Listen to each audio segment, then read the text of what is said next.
Histoire. Le sacrifice. Ourson retourna chez lui, découragé et épuisé. Il marchait lentement et arrivait tard à la ferme. Violette courut à sa rencontre, lui prit la main et, sans dire un mot, le conduisit vers sa mère. Là, elle tomba à genoux et dit: « Ma mère, je sais ce qu'a souffert aujourd'hui notre bien-aimé ourson. Pendant son absence, la fée furieuse m'a tout raconté et la bonne fée Drôlette a confirmé son histoire. Ma mère, lorsque notre ourson était, comme nous le croyions, perdu pour nous à jamais et perdu pour moi, vous m'avez révélé ce que dans sa noblesse et sa bonté il voulait cacher. Je sais qu'en changeant de peau avec lui je peux lui rendre sa beauté originelle. Heureux, 100 fois heureux d'avoir cette occasion de récompenser la tendresse et le dévouement de mon frère bien-aimé ourson, j'exige de faire cet échange permis par la fée Drôlette et je la supplie d'achever le transfert immédiatement. Violette. Violette, s'écria ourson très ému, reprenez vos paroles. Vous ne savez pas à quoi vous vous engagez. Vous ignorez la vie d'angoisse et de misère sans précédent, la vie de solitude et d'isolement à laquelle vous vous condamnez ainsi. Vous savez pas la désolation incessante que vous ressentirez en sachant que vous êtes un objet de crainte pour toute l'humanité. Violette, Violette, par pitié pour moi, retirez vos paroles. Cher ourson, dit Violette calmement mais résolument, en faisant ce que vous croyez être un si grand sacrifice, j'accomplis le vœu le plus cher de mon cœur. J'assure mon bonheur. Je satisfais un désir ardent et impérieux de témoigner ma tendresse et ma gratitude. Je m'estime de faire ce que je propose. Je me mépriserais si je ne le faisais pas. Arrête, Violette. Encore un instant. Je t'en supplie. Pense à ma douleur, quand je ne vois plus ma belle Violette, quand je pense à toi exposée aux railleries, à l'horreur des hommes. Oh! Violette, ne condamne pas ton pauvre ourson à cette angoisse. Le joli visage de Violette était voilé de tristesse. La crainte qu'ourson eût pour elle de la répugnance lui faisait trembler le cœur. Mais cette pensée, toute personnelle, était très passagère. Elle ne pouvait pas triompher de sa tendresse dévouée.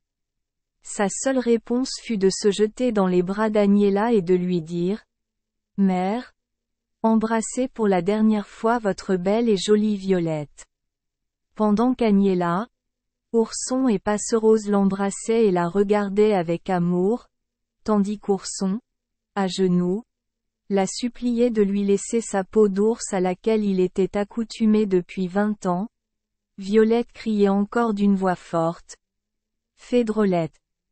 Fée Drôlette! Venez accepter le prix de la vie et de la santé de mon cher ourson. » À ce moment, la fée Drôlette apparut dans toute sa gloire. Elle était assise sur un énorme char d'or, tiré par 150 alouettes. Elle était vêtue d'une robe d'ailes de papillon des couleurs les plus brillantes tandis que de ses épaules tombait un manteau de réseaux de diamants, qui traînait 10 pieds derrière elle et dont la texture était si fine qu'il était léger comme de la gaze. Ses cheveux, brillants comme un tissu d'or, étaient ornés d'une couronne d'anthrax plus brillant que le soleil. Chacune de ses pantoufles était taillée dans un seul rubis et son beau visage, doux mais gai, respirait le contentement. Elle jetait sur Violette les regards les plus affectueux. « Tu le souhaites donc, ma fille ?» dit-elle. « Madame, » s'écria ourson en tombant à ses pieds, « daignez m'écouter. Vous qui m'avez comblé de bienfaits immérités, vous qui m'avez inspiré une gratitude sans bornes, vous, bonne et juste, exécuterez-vous le fou vœu de ma chère Violette? Veux-tu me rendre la vie tout entière misérable en m'obligeant à accepter ce sacrifice? Non. Non.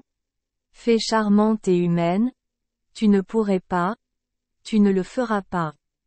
Pendant qu'Ourson suppliait ainsi, la fée donna à Violette un léger coup de sa baguette de perles et à Ourson un autre, puis dit, qu'il en soit selon le désir de ton cœur, ma fille. Mon fils.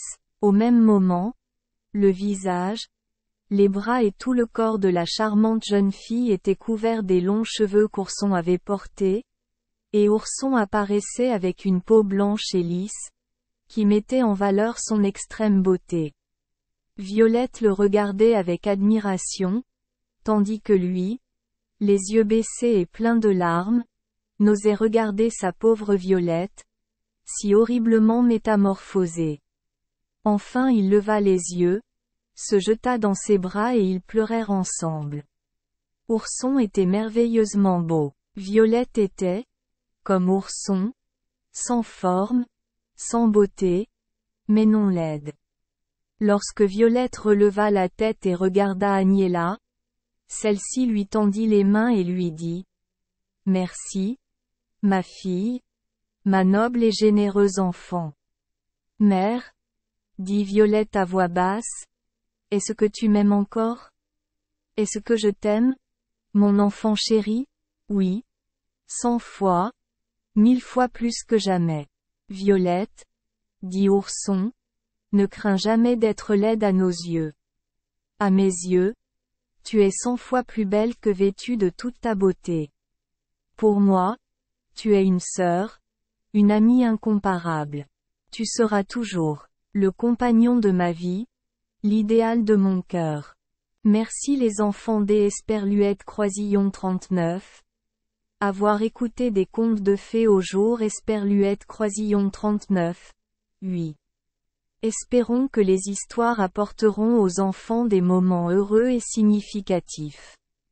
Si vous aimez notre chaîne, veuillez appuyer sur le bouton S Esperluette Croisillon 39. Abonner, pour ne manquer aucune histoire intéressante. Je vous souhaite une bonne nuit de sommeil et de beaux rêves. Rendez-vous dans la prochaine histoire.